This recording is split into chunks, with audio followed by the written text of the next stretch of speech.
말씀 보겠습니다. 오늘 말씀은 누가복음 22장 14절부터 23절까지 말씀입니다. 누가복음 22장 14절부터 23절까지 말씀 같이 보겠습니다. 때가 이름에 예수께서 사도들과 함께 앉으사 이르시되 내가 고난을 받기 전에 너희와 함께 이 유월절 먹기를 원하였노라. 내가 너희에게 이르노니 이 유월절이 하나님의 나라에서 이루기까지 다시 먹지 아니하리라 하시고 이에 잔을 받으사 감사 기도하시고 이르시되 이것을 갖다가 너희끼리 나누라.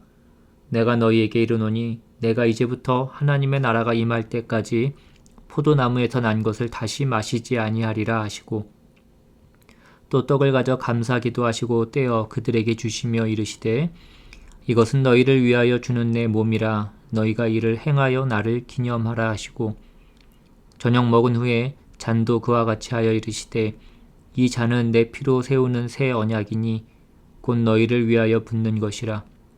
그러나 보라, 나를 파는 자의 손이 나와 함께 상 위에 있도다. 인자는 이미 작정된 대로 가거니와 그를 파는 그 사람에게는 화가 있으리로다 하시니 그들이 서로 묻되 우리 중에서 이 일을 행할 자가 누구일까 하더라. 아멘. 이제 유월절이 시작되는 이 유월절 저녁에 예수님이 제자들과 함께 앉으셔서 유월절 식사를 하십니다. 이제 제자들과 그 최후의 만찬을 하시는데 그 최후의 만찬이 최초의 성찬이 되고 있는 것을 우리가 볼 수 있습니다. 최후의 만찬이라고 하는 것은 최후의 유월절 만찬을 얘기하는 것입니다. 이 유월절은 우리가 잘 아는 바대로 이스라엘 백성들의 출애굽 사건입니다. 이스라엘 백성들에게 이 유월절이 얼마나 감격적인 사건이었는지 그들은 이것을 해마다 기억하고 기념하면서 유월절을 지켜왔습니다. 그것은 결코 그들에게 있어서 폐지될 수 없는 절기였고 잊어버릴 수 없는 어떤 역사적인 사건이었지만 오늘 예수님께서 그 역사적인 기록을 새롭게 쓰시기 시작하십니다. 먼저 오늘 본문 14절 말씀을 보시면 때가 이름에 예수께서 사도들과 함께 앉으사라고 그렇게 되어 있습니다. 때가 이름에 예수님께서 이제 때가 되어서 그 시간이 되어서 만찬 테이블에 앉으셨습니다. 그리고 오늘 이 본문의 저자인 누가는 뜻밖에도 그동안 제자들이라고 기록했던 그 사람들을 사도들이라고 그렇게 기록하고 있습니다. 아직 예수님께서 그 제자들을 세상 가운데로 본격적으로 파송하지 않으셨지만 누가는 오늘 이 만찬에 참석하는 그 제자들, 그러니까 이 최초의 성찬의 증인이 될 이 사람들을 이제 더 이상 제자의 삶이 아니라 사도의 삶을 살게 될 것임을 의미하면서 지금 기록을 하고 있는 것입니다.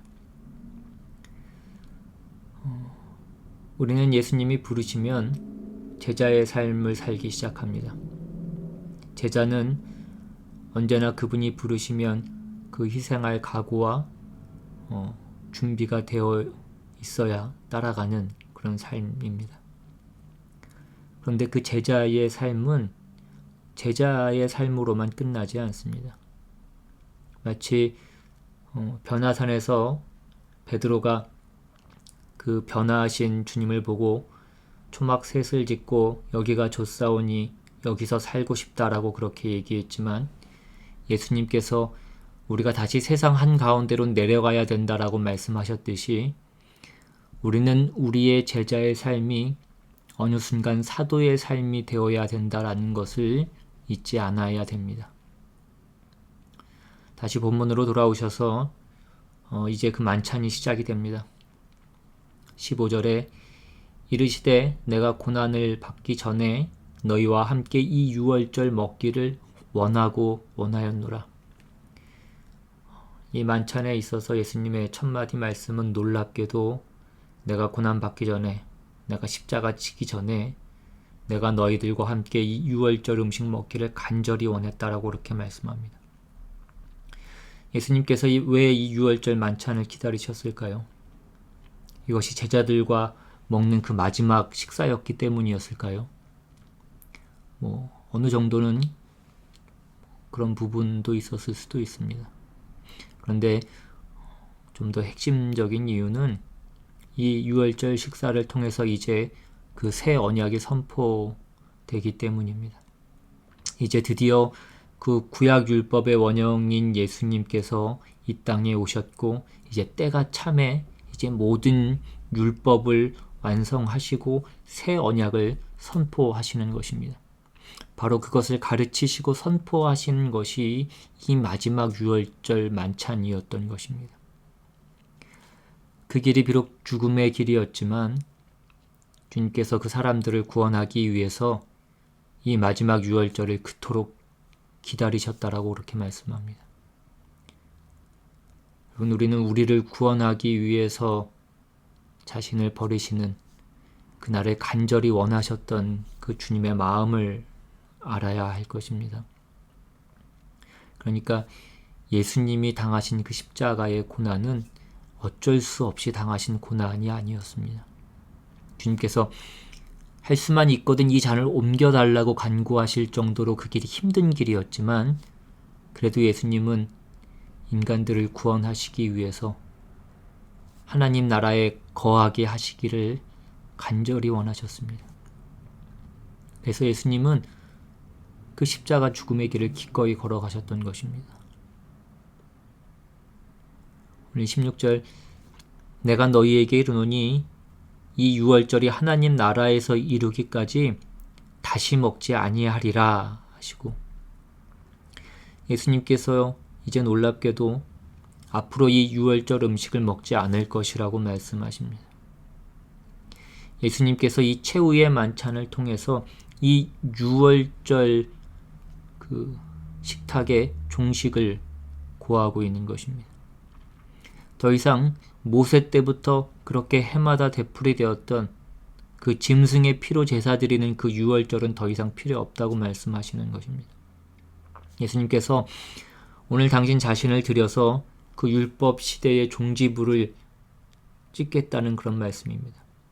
예수님께서는 이것을 내가 너무나 하고 싶었다라고 그렇게 말씀하시고 있습니다. 내가 간절히 원했다라고 그렇게 말씀하셨습니다.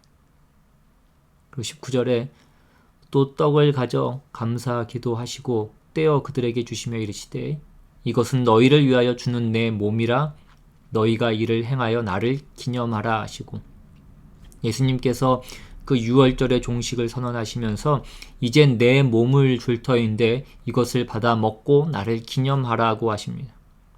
기념하라는 것이 무엇입니까? 기억하라는 것입니다. 끊임없이 생각하라는 것입니다. 그렇게 생각하고 기억하고 기념하는 삶, 그것이 우리 그리스도인의 삶인 것입니다. 다음 20절에 저녁 먹은 후에 잔도 그와 같이 하여 이르시되 이 잔은 내 피로 세우는 새 언약이니 곧 너희를 위하여 붓는 것이라. 레위기에서 우리는 피가 없이는 죄가 사해지지 않는다라는 것을 익히 들어서 알고 있습니다. 그러나 이제 예수님께서는 그 동물의 피가 아니라 예수님 당신의 피로 그것을 새롭게 하겠다고 말씀하십니다. 예수님께서 오셔서 새 언약을 성취하실 것을 예레미야 선지자는 그 옛날 600여 년 전에 하나님의 말씀으로 예언하셨습니다. 그리고 예수님께서는 이 새 언약이 이제 시작되었음을 선포하고 계시는 것입니다. 그것은 율법의 폐지가 아니라 그것이 완성되었다라는 것입니다. 우리가 끝내지 못한 그 숙제, 우리가 하다가 중간에 포기해버린 그 모든 일들을 예수님께서 오셔서 그 밀린 숙제를 하듯이 밀린 부채를 갚듯이 일거에 그것을 해결하셨다라고 그렇게 말씀하십니다. 그래서 이제 우리에게 그 새 언약이 시작이 된 것입니다. 그래서 우리에게는 은혜의 때요 구원받을 때라고 말씀하시고 있는 것입니다. 그러므로 너희가 이를 행하여 이 성찬을 행할 때마다 나를 기념하라는 것입니다. 이것을 기억하라는 것입니다. 여러분, 오늘 우리는 무엇을 기억하면서 살아가고 있습니까? 여러분, 예수님의 생애 가운데 가장 고통스러운 사건은 십자가 사건이었습니다. 그러나 그 십자가의 사건은 전 인류의 구원을 위한 사건입니다. 그리고 그 십자가 사건은 그것에서 끝난 것이 아니라 그 십자가 넘어 있는 그 부활의 영광과 소망을 주었던 그런 사건입니다. 그래서 그 성찬을 행할 때마다 우리는 그 예수님의 사랑을 다시 한번 기억하고 다시 한번 새롭게 경험해야 되는 것입니다. 기억한다라는 것은 다시 경험한다는 것입니다. 하나님이 그 과거에 행하신 일들을 우리가 생각할 때에 우리는 오늘날 그분의 선하심을 다시 경험해야 됩니다. 다시 경험하면서 다시 헌신하고 다시 순종하게 되어야 되는 것입니다. 그것은 마치 우리가 결혼기념일을 기념하는 것과 같습니다. 우리가 결혼기념일을 기념하는 것은 우리가 처음 서로 사랑했던 그때를 기억하고 다시 서로 간에 평생 동안 사랑하겠다라는 그 헌신을 다짐하는 것입니다. 우리는 어떤 어려움을 겪었을 때 그 시련과 역경을 겪을 때마다 우리를 지탱해 주었던 어떤 그런 기억이 있습니다. 우리를 지탱해 주는 어떤 사랑의 언어가 있습니다. 우리를 붙잡아 주었던 어떤 힘이 있었습니다. 그래서 우리가 인생을 살아가면서 많은 어려움이 있지만 그 많은 고난을 받을 때마다 예수님께서 기억하라라고 그렇게 말씀하시는 것입니다. 예수님은 살과 피를 나눠주면서 우리의 모든 죄를 용서하셨을 뿐만 아니라 그 부활의 소망을 주셨습니다. 왜 우리가 밤에도 두려워하지 않을 수 있습니까? 우리는 아침이 밝아오는 것을 경험했기 때문입니다. 그처럼 우리 과거의 어떤 기억들이 오늘 내가 어떤 고난을 만나더라도 그 고난을 이겨내고 또 이것을 극복할 수 있다는 것을 알기 때문에 우리는 소망을 갖게 되는 것입니다. 우리가 잘 아는 헨리 나우에는 좋은 기억은 좋은 안내를 창출한다라고 그렇게 얘기했습니다. 번민과 실패와 침체의 시기에 좋은 기억은 새로운 확신과 희망을 불어넣어 준다는 사실은 우리 모두가 체험으로 아는 바다. 어두운 밤 모든 것이 새카맣고 그렇게 보일 때 우리가 밝은 새날을 기대할 수 있는 것은 그 전에 우리가 밝은 낮을 본 적이 있기 때문이다. 우리의 희망은 기억이 그 토대가 된다. 기억이 없으면 기대도 있을 수 없다. 여러분, 구약의 그 시편 전체에 드러나고 있는 가장 중요한 한 가지 주제도 기억과 기대입니다.